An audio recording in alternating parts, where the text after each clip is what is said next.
everybody loves Bose speakers, and headphones for that matter. But audiophiles, not so crazy about Bose speakers in general. Certainly not for a really, really, really long time. I mean, in 1968, when the Bose 901 arrived, it really was a big, big deal for audiophiles. People who read Stereo Review and High Fidelity, they just went gaga over that. It was an expensive speaker. It was, I don't know, like $800 or $900. A lot of money at the time, and used a lot of technology. And Bose was a very research-oriented company, and it was, they called it a direct reflecting speaker. So it was a box speaker. It had, I think, 8 drivers on the rear that would reflect off the wall behind it, and a 1 driver in the front. That was the direct driver. So the direct radiating idea was Amor Bose's baby. And people heard it and they freaked out because it didn't sound like a box. It sounded this big spatial presentation. And incredibly enough, it arrived in 1968 and continued through a period of evolution and design refinements, and was only discontinued in 2017. That's a very long run for a design. Now, I don't know who was buying them in the 21st century or even the last few decades of the 20th century, but the 901 is not now looked back on as like a landmark design. You know, no one's saying, oh, I got to go out and find some 901s. And now, of course, some of you guys are maybe proud owners of 901s of various vintages, and I'd like to hear from you in the comments section below. Now, I admitted, I confessed in a video a while back about owning a pair of 501s, which were a much cheaper version of the same thing. And what I really wanted to buy when I bought the 501 was I wanted to buy a JBL L100, but I couldn't afford it, so I settled for a Bose 501. And that was basically that marked the end of my non-audiophile life, because the very next speaker I bought was a British speaker by a company called Freed, and it was a Freed, now I can't remember the model, but it was a large bookshelf speaker. I think it was called Model W, and that was the beginning of my true birth of being an audiophile.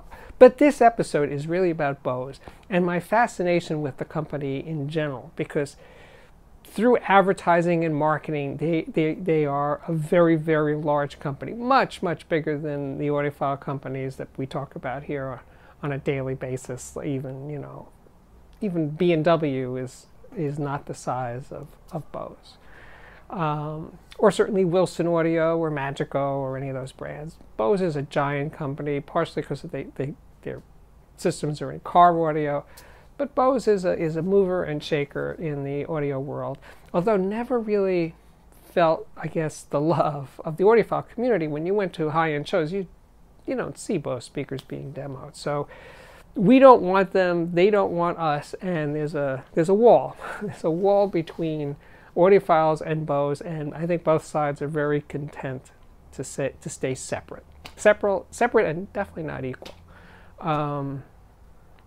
But Bose, why are they so popular with normal folks, the non-audiophile community? The other 99%, we are the 1%. We're not even 1%, but let's just inflate it a little bit and say we're 1% of the population. The other 99% of the population likes Bose.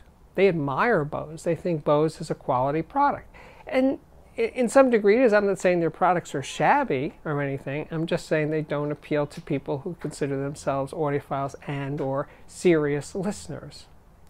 But it's Bose. I've reviewed a few Bose products in my time, and I can say, well, I think their headphones have gotten considerably better. Still not my choice, but in terms of noise-canceling headphones, they got that noise-canceling thing down. They really do own that world.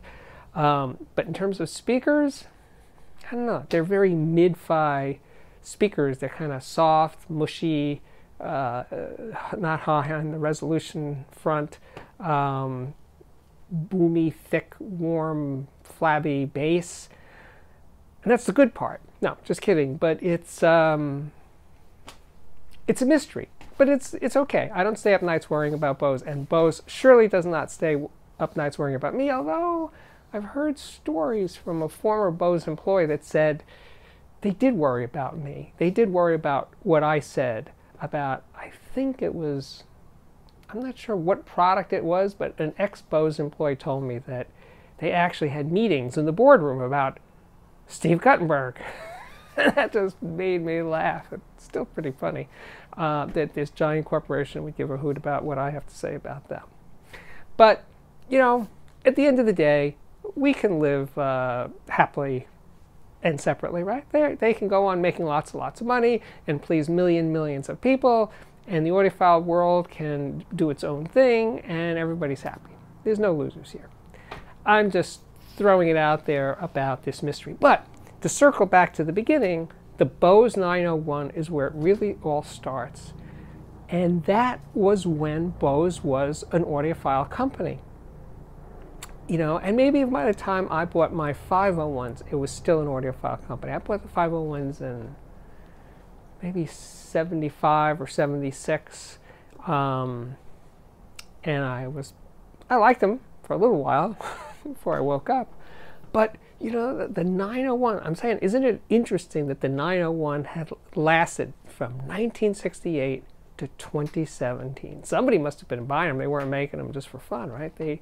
They had a market, and who knows? I bet you there's Bose people out there who bought every single generation. First generation, because they were Bose Gold, and then there was a Series 2 and Series 3, and I think it went up to Series 7, maybe beyond Series 7, but maybe there were people who had every single model, every single series of the 901. And if you're one of those people, I definitely want to hear from you. I definitely do. So that's what I have to say about Bose. Bose, keep on doing what you're doing, and I'll keep doing what I'm doing, and we're all good. My name's Steve Guttenberg. This is the Audiophiliac Daily Show, which does come up daily. If you like this thing, please subscribe to this YouTube channel. When you subscribe, hit that little notification bell, and you'll be notified every time there's a new episode, and share them, like them, do all that social media stuff. If you really like this thing, please subscribe to my Patreon, which can be found at patreon.com/audiophiliac. Thanks in advance for doing that.